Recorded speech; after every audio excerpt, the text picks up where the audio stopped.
You wanted the best. You've got the best podcast. The hottest podcast in the world.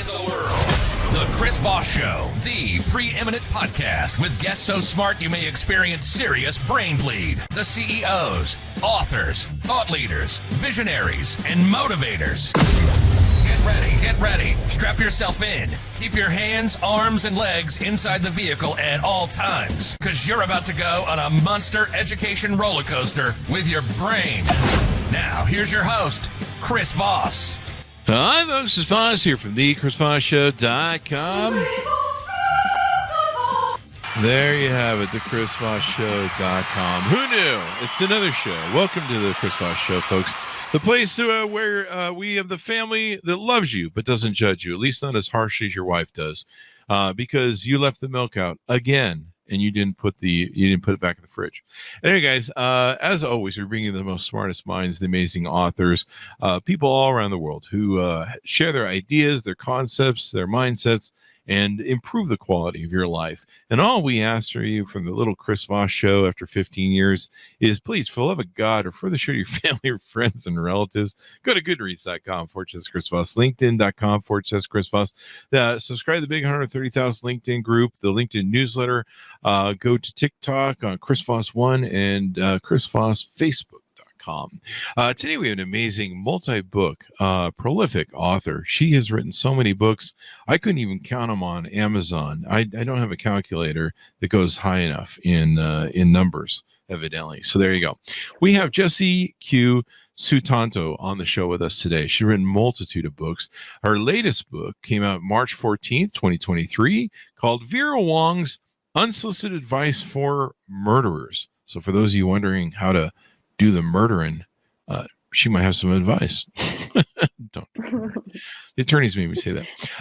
So she's going to be on the show talking to us. Jessie is the author of adult, young adult, and children's middle grade books. She has an MSc in creative writing from Oxford University and a BA in English from English literature from Berkeley. She hasn't found a way of saying that without sounding obnoxious. That doesn't sound obnoxious. It's quite astute. Her film rights to her women's fiction, Dial A for Aunties, was bought by Netflix in a competitive bidding war. Her adult books include Dial A for Aunties, its sequel, Four Aunties and a Wedding, and Vera Wong's Unsolicited Advice for Murderers. Her young adult books include The Obsession. Of course it does. The Girl, and well, that was unexpected. Her MG books include Theo Tan and the Fox Spirit, and its sequel, Theo Tan and the Iron Fan. Welcome to the show, Jessie. How are you? Hi, I'm great. Thank you so much for having me on the show. Thanks for coming. We certainly appreciate having you on the show as well. Give us your .coms. Where do you want people to find out more about you on the interwebs? Mostly on Instagram at Jessie Q Sutanto, and my website is jessieqsutantoauthor.com, because I broke jessieqsutanto.com and I didn't know how to fix it. There you go. So congratulations on the new book. How many books do you have, by the way, so we can get a pitch out to have people go look them all up on Amazon there? So this year I have 4 books out. Last year I had 4 books come out, and the year before I had 2 books. So I guess I have 10 published books. There you go. Congratulations. You're quite the prolific writer. Yeah. I guess it shows that I don't have much of a social life. Well, I mean, when you're writing, you gotta do the writing thing. It's a little hard to get out when you're writing and editing all the time, right? But it sounds like you're inspiring quite an audience that has built a following around you and your books from all different ages. So give us a 30,000 overview of what's inside Vera Wong's Unsolicited Advice for Murderers. So Vera Wong's Unsolicited Advice for Murderers is about Vera, who is a 60-year-old lady who lives on top of her tea house. And she is very lonely. Everyone seems to have kind of moved on or forgotten about her. So she's kind of lonely and depressed. And then one day she comes downstairs to her tea house and finds a dead body in the middle of it. Wow. And she decides that she is going to investigate the cause of death because nobody investigates a wrongdoing better than a suspicious Chinese mother with time on her hands. And this is set in San Francisco's Chinatown, correct? Yes.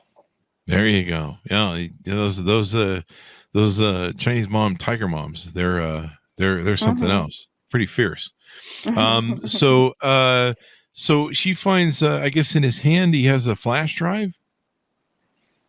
Yes. So in his hand he has a flash drive, and just something comes over her, and she decides to kind of, swipe it before the police arrives, as any self-respecting Chinese mom would do. It's a whodunit then? A murder mystery, would you say? Sleuth? Yes. It's a cozy whodunit. And I would say the character of Vera is kind of based 80% on my mom and 20% on my dad. What's going on with your parents, eh? Advice for murderers.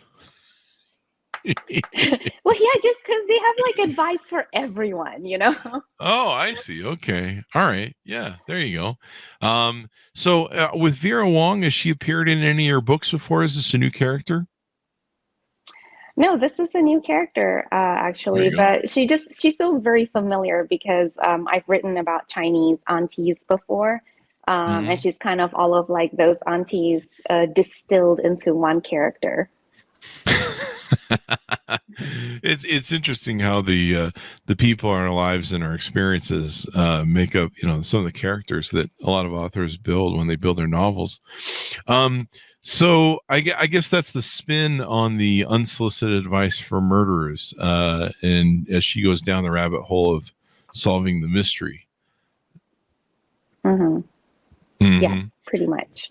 There you go. So it sounds like you compiled some people that were in your life and your thing. What made you, the topics that are in this book or the plot and everything, what made you develop this and flesh it out? How did it come to you? So I first wrote Dial A for Aunties, which is about a young woman who accidentally kills her blind date and then has to get the help of her mom and very meddlesome aunties to help get rid of the body. Yeah. And the reason why I wrote that was because my husband, who is English, he came to Indonesia, he met my family, and he was like, "You need to write about your family." And I was like, "Really? They're so boring." And he was like, normal to me. No, trust me. Wow. Yeah. And he was like, no, nothing about them is boring or normal. So I tried writing about my family, but every time I did, kind of like the drama, hit too close to home and became stressful for me. So then I thought, well, what if I threw in a dead body? And somehow doing that unlocked the creative juices, and I was able to write about my family in like a really fun way. And so same thing with Vera Wong, I don't want to write just about my mom, because that would be stressful as hell. She might read the book and be like, "What did you say about?" Oh, yeah. Well, she does read all of my books. See, that's the thing. And she really very much approves of Vera. So I was like, throw in a dead body, and then suddenly it becomes totally, like a really fun, lighthearted. Wow, can I say lighthearted when there's a dead body involved? Yeah, but I don't know. Lighthearted. What's going on. But it sounds like a nice, fun romp, and Vera sounds like she's fun. She's a little old lady who's going to get. Hopefully, she doesn't get herself in any trouble. With the murderers and all that good stuff. But might be some danger from doing all that stuff. But yeah, do you are most of the characters in your books of Chinese origin? No. So in Vera Wong, we have a cast of 5 characters. So one of them is Vera, who is Chinese, and then we have Sana, who is of Indian ethnicity. We have Julia, who is Caucasian, Ricky, who is Indonesian, and we have Oliver, who is Chinese American. So it's a good mix of people, I think. There you go. It sounds like a lot of fun. Do you anticipate making more books, maybe a series using Vera? Yeah. So thankfully, Vera has been so successful that my publisher did ask for a sequel. So I'm so happy about that. There you I go. just finished writing the sequel, and I'm kind of taking a break right now before I edit it. Oh. So I never know if it's good until, I actually read it. So. So you haven't done the final proofread on it then? On the sequel, no, I haven't even Yeah. I haven't even read it. Okay. Since finishing it, yeah. Oh, there you go. Well, that's probably good to get some time away. You get a fresh perspective on it, and then get back to reading it. Well, it sounds like it's going to be a hit character in the series for you. These are always good because people love series and novels and mysteries and stuff. Mm-hmm. They freaking love. We have people on the show. They're like they're like 30 levels into some of their series, and they got multiple series running through, and sometimes they cross over. And people eat them up. They love series, man. They fall in love with the character, and they just keep going. Yeah, and because it's based on my parents, I just feel like I'll never run out of material, because I really a lot of the things that Vera says in the book, she has all of this wisdom that is very random. She's don't drink cold water because it's gonna freeze the fats in your arteries and give you heart disease. And that's literally what my parents say. They're like, don't drink cold water, you'll get a heart attack. And they'll say stuff like, don't go to sleep after 9 p.m. because that's too late and you'll get brain cancer. It's just a lot of really random pieces of advice that I just... This leads to the unsolicited advice. Did they give you any murdering advice, your parents? Not yet, but I'm sure, knock on wood, if I ever commit murder, they will have advice. There you go. That husband starts acting up, they might have some advice for you. What's it old arsenic and lace? Put some arsenic in the old coffee there. Not that I'm becoming accessory. The lawyers just said I have to say. So there you go. Don't do that, folks. Don't get any ideas. I know with novels we can't tease out the middle and the end because you got to buy the book to find out what's up there. Anything more you want to tease out about Vera Wong's Unsolicited Advice for Murderers? I guess I would say that something that I found incredibly rewarding is how many people have messaged me to say that they really connected with, this character or that character. So Julia, for example, she has a 2.5-year-old who is a little bit different, from other toddlers. And I kind of based that on my first kid, because when she was that age, she was such an oddball, and as a mom, I was always so concerned, and people would be very well-meaning and be like, is she okay? Because she just didn't really talk to anyone and all that stuff. So it was a lot of things that I experienced, which I poured into the book, and so I'm always very grateful when readers reach out to me and say oh, I feel so seen. So it's been a wonderful experience. Well, it sounds like you're on your way to a great new series and books that people will love because you've been doing such a great job, and it sounds like where you're appealing to so many youth, young adults and stuff, and youth. As your fan base grows up, you're going to have one hell of a following as they follow you through all your different books you put out. Yeah, that's the hope. That's the whole point of it. So anything future you want to tease out that you're also working on top of everything else?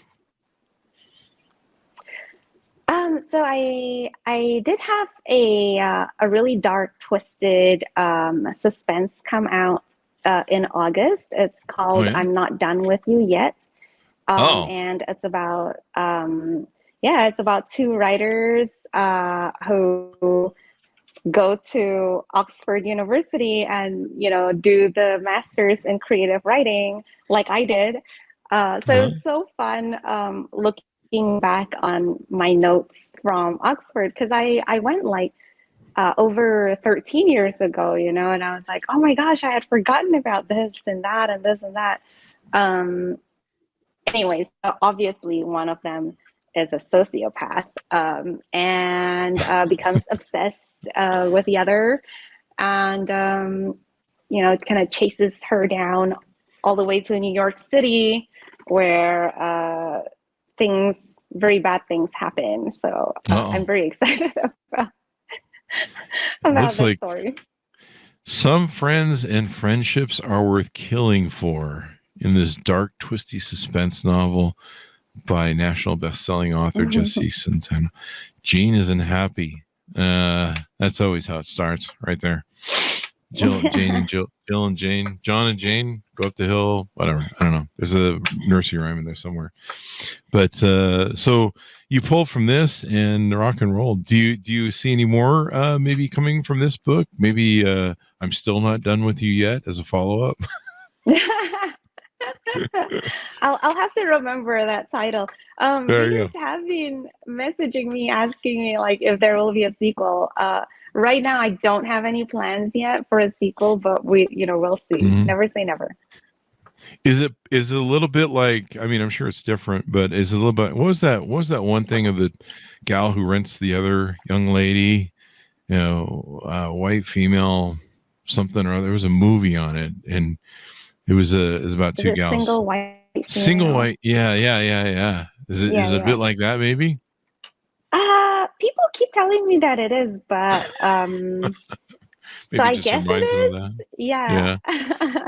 Yeah. Has the Four Aunties in a Wedding come out yet? I think, was that the one that was going? No, it was Dial A for Aunties that was coming out on Netflix, wasn't it? Yeah. Yes, and Four Aunties and a Wedding came out last year, I think. And then next year we'll have the final book in the Aunties series. Yeah. There you go. I'll have to go check them out. That way I can understand your family better and get all the goods on what's going on over there. Gotta renew that Netflix. So this should be fun. And you're putting out so much diverse stuff. Do you ever find it hard to, write about different things in different genres for different audiences? No, actually, because so like I get into the mood of my books. So for example, after I wrote I'm Not Done With You Yet, I was like, wow, that was really dark. I really need something lighthearted and sweet and innocent now. And I think that was when I wrote my young adult rom-com. And then after I wrote that one, I was like, okay, now I'm ready for, like let's get back to murdering. Yeah. So it's been really nice. I can't imagine that I would be a happy human being, if I just wrote like dark suspense. I would probably be quite miserable. And then I would probably feel quite stifled if I can only write like lighthearted things as well. So it's been really nice. You don't want to end up like Stephen King. He was a good-looking young man before he started writing books, and look at him now. That's a mean thing to say about Stephen King. He didn't deserve that. So there you go. Did you always want to be a writer when you were growing up? So I was aggressively mediocre as a student, and after I graduated with my bachelor's, I was like, oh God, what am I going to do with an English lit degree? And then I was like, okay, well, I'll try my hand at this writing thing. So I went and got a master's in it. And after I graduated with a master's, I was like, okay, I have a master's from Oxford, you know. So I am awesome, and publishers are going to be knocking down my door begging for my manuscript. And that did not happen. So it took another like 10 years before I got my publishing deal. And during that time, I did a few different jobs. I was wedding photographer, which, yeah, I really liked, but it was really, really stressful as well. But it was useful too, because you'll find that a lot of my characters are photographers. Oh, wow. Just because I know what I'm talking about, you know, when I talk about photography. And then I worked in my family company. So my family is in real estate, and I was terrible at it. Finally, when I was able to quit, thanks to my writing, you know, my cousins were like, "Oh, thank God." Oh my God. Wow. God, you know, like they were like, well, you know, congratulations. And I'm so happy for you. We only had you on because of nepotism. And I was like, I know. Oh, thank you. wow. Leave those people out of your will for your book proceeds, your book royalties. Just cut them out. Yeah. Just be like, yeah, I remember how you people were. Yeah, just cut them out of the will. So there you go. Well, it's been fun to have you on. It's super insightful. Give us your final thoughts and pitch out on the books as we go out to people to pick them up. Well, so excitingly, Vera Wong's Unsolicited Advice for Murderers has been picked up by Warner Brothers with Oprah and Mindy Kaling attached to produce. Oh, wow. So, you know, yeah. So I feel like Oprah and Mindy Kaling have really good taste. So please trust them and pick up the book. There you go. Order the book, folks, wherever fine books are sold. It's been fun to have you on. Thank you very much, Jessie. Thank you so much for having me. This was so fun. There you go. And folks, order the books wherever fine books are sold. Vera Wong's Unsolicited Advice for Murderers, doing the murdering. And I'm Not Done With You Yet. Boy, what a chilling title that is. That kind of just sends a chill down my spine just saying it. I'm not done with you. Like, who wants to hear that in a dark alley or something? Or, Yeah. I don't know, you wake up and you're like, why am I in this bag? And they're like, I'm not done with you yet. It's like, this is, I shouldn't have drank that, whatever. I don't know. A lot of the things, but just making up stuff. So thank you very much for coming on the show. Thanks, Monis, for tuning in. Go to goodreads.com/Chris Voss, LinkedIn.com/Chris Voss, Chris Voss 1 on the Tickety Talkity, and Chris Voss, Facebook.com, and all the great things we do on social media. Thanks for tuning in. Be good to each other. Stay safe, and we'll see you guys next time. And that should have us up.